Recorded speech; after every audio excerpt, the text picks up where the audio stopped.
Hi, everyone. Thank you so much for tuning in. I'm Srimati Sridhar with the World Bank Group, and I'm so happy to have here with me Amitabh Behar, who's the Chief Executive Officer for Oxfam India and the Interim Executive Director for Oxfam International. Amitabh, thank you so much for being here and for being a part of our conversation. We appreciate your time. Thank you for inviting me. Of course. So I would love to hear a bit more about Oxfam India and what some of your key priorities are. So, I would say Oxfam India works around three broad trajectories. The first is the humanitarian work, and Oxfam India was probably one of the largest civil society response to the pandemic, and it ranged from providing oxygen cylinders when the entire country was gasping for oxygen, to actually providing food during the migrant crisis, to working with people in terms of ensuring that they're able to bounce back post the pandemic. So, and we work on floods, earthquakes. So that's one big bucket of our work. The second is we focus on research and campaigning, particularly around inequality. And in a sense, we are saying that inequality is a political choice. It is not inevitable.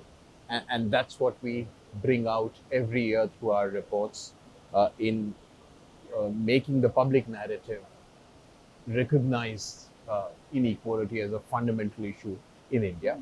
And the third is more of the developmental piece. So we work on essential services like right to education, right to health, people's right over natural resources, so the right to forest. And all this is, I would say, tied with the idea of looking at gender justice. So that's central to all the pieces we work on. So I think important issues you're raising here because we're kind of in an era of polycrises, right? Multiple complex challenges that the world must confront with. What do you think middle and lower income countries must do or can do to tackle some of these issues? So, I think it's important to kind of also give a flavor of what this polycrisis is. Very often, words hide what's the reality. So, this is actually about hunger. This is about extreme poverty. This is about a fuel crisis, and people are suffering at the moment. And whether it's the fuel crisis, the food crisis, the climate crisis, it's triple uh, uh, triple discrimination, triple disadvantage for the people at the moment. So this is a very grim moment, and we need to recognize that. What we need to do, particularly as you said, the poorer countries, I would say, they could do several things, but let me focus on inequality. That's one of the central questions that poor countries need to address. And they could easily address it by recognizing that it's a political choice, by recognizing the growing obscene inequality in the countries that we are talking of. And this needs to also be done by recognizing that there can be several solutions to it. For instance, not focus on regressive taxation, focus on progressive taxation. That's something that can be done. You could tax the super rich, the wealthy. As in, you just look at India. Just during the pandemic, the billionaires have doubled their wealth, whereas 25% of the poor people of that country, of 1.4 billion people, still live in debt. So this obscene inequality needs to end. Yeah. And once you have addressed the question of inequality, I think it can be done, as I said, through progressive taxation. So there are resources within the country also. The second, I think, what is very critical is to end this emphasis on austerity. We need to focus on investments in public health, public education, social security, and that's critical. There's enough evidence, enough research which tells us that good public education, good public health are key drivers of an equal society. So that's the second. The third that would be critical is to ensure living wages. So for everyone. But having said this, let me also emphasize that the northern countries cannot go scot-free. while the poorer countries need to focus on the issues within the country, but there's a larger globalized world that we live in, and the responsibility of a lot of this crisis actually lies with the northern countries, and they need to take responsibility of this. So, Amitabh, let's talk a bit more about those that are the hardest hit. Now, the challenges of the pandemic, like we were talking about, whether it's debt or the food and fuel crisis, it really does hit the poorest the most severely. So, what can wealthier nations do to help mitigate the economic inequality that arises because of this? So, the first, I think it's very critical that they recognize that it's their responsibility. As we've seen during the COVID vaccine, how patents were not waived. We've seen what's happened the post-Ukraine war. You're looking at a cost of living crisis. You're looking at how inflation is being addressed, which leads to huge impact in the developing countries, as in the region that I come from.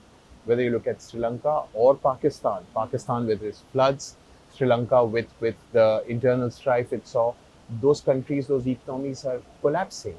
And there are larger global causes, particularly rooted in the north. Look at the carbon emissions. Uh, Most of the climate crisis emissions happen in the north. And the brunt of this climate change is borne by the poorest of the poor, particularly women. So I think that recognition is absolutely central to move ahead. But having said that, what could be done? There are a couple of specific ideas that I would want to talk of. One is that for the last 40 years or so, the global north has made a commitment that their ODA would be 0.7%, but they've just not met that. And there's a massive deficit that's accumulated over these 40 years.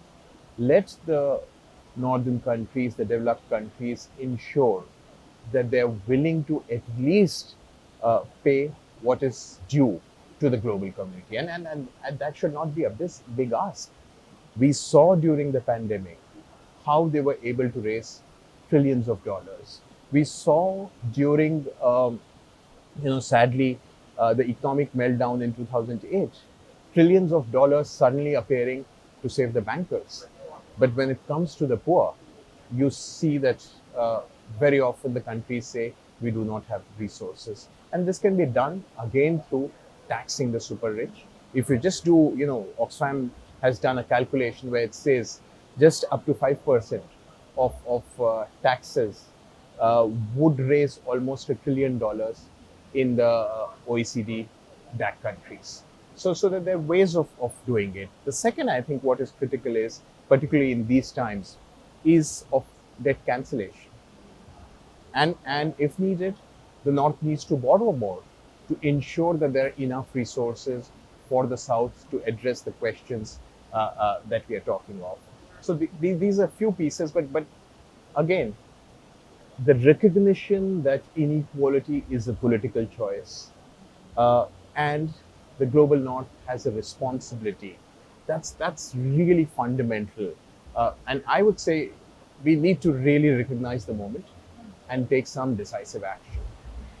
Let's end by talking a bit about the global community. And you touched upon this just now in your previous answer, but what do you say they can really do to help tackle some of these challenges? Okay, so we are meeting when we have the spring meeting. So there can be several dimensions in response to your question, but let me focus on the World Bank and IMF a little. So, I think it's fantastic that the bank is talking of the evolution roadmap, but I think we are actually just doing lip service to the evolution roadmap. What we need is a transformative roadmap. And let me try and explain what I mean by that. Slight evolution is not going to address the problem. We need to relook at the mandate of the World Bank itself. The whole idea of shared prosperity is either a phrase which hides the reality or it dilutes the reality. And instead of this shared prosperity goal, we need to ensure now that while poverty reduction is one of the key goals, inequality also becomes central to this conversation. And therefore, it's not just about focusing on the bottom 40%. It is also about looking at the top 1%, the top 5%, and the top 10%. So it is a conversation about redistribution, and that's something that we certainly need to do. The second, I would say, this emphasis on austerity. We saw how structural adjustment program devastated economies. We need to learn from it. I'm glad that today the IMF and the World Bank both at least say that these levels of inequality are not sustainable. But we also know that if you focus too much on austerity, it's usually the women, the poor, the socially excluded who face the brunt of it. So we again need, we really need to take a pause and completely reboot with a fresh thinking, if that's the idea of the evolution roadmap, and start looking at much greater investments in public services, in social security, in education, in health. And let me just end with one more, I think, which is very critical and often goes unrecognized, is the question of civic space. You're increasingly seeing country after country restricting civic space. It's a repressive environment for most of the civic spaces globally. And the link between an open civic space and good governance is again well documented. So the World Bank, if it works in a country, it also needs to ensure that there has to be a fundamental respect for basic human rights. So I hope let's celebrate 75 years of Universal Declaration of Human Rights. Let's bring that to the center of these conversations. So if it could be about, yes, reduction in poverty, but a more equal society and a more just and a human society. So not just thinking about what we're doing now, but also thinking ahead is really critical. So absolutely. I would really see that, this is a moral choice. Yeah. This is a political choice. And I would even say it's an economic choice to create a just, sustainable, and peaceful world. Wonderful. With that, Amitabh, thank you so much for joining me here today. It's been a pleasure. Thank you. My pleasure. Thank you. Thank you all for tuning in. That was Amitabh Behar, Chief Executive Officer of Oxfam India and Interim Executive Director for Oxfam International.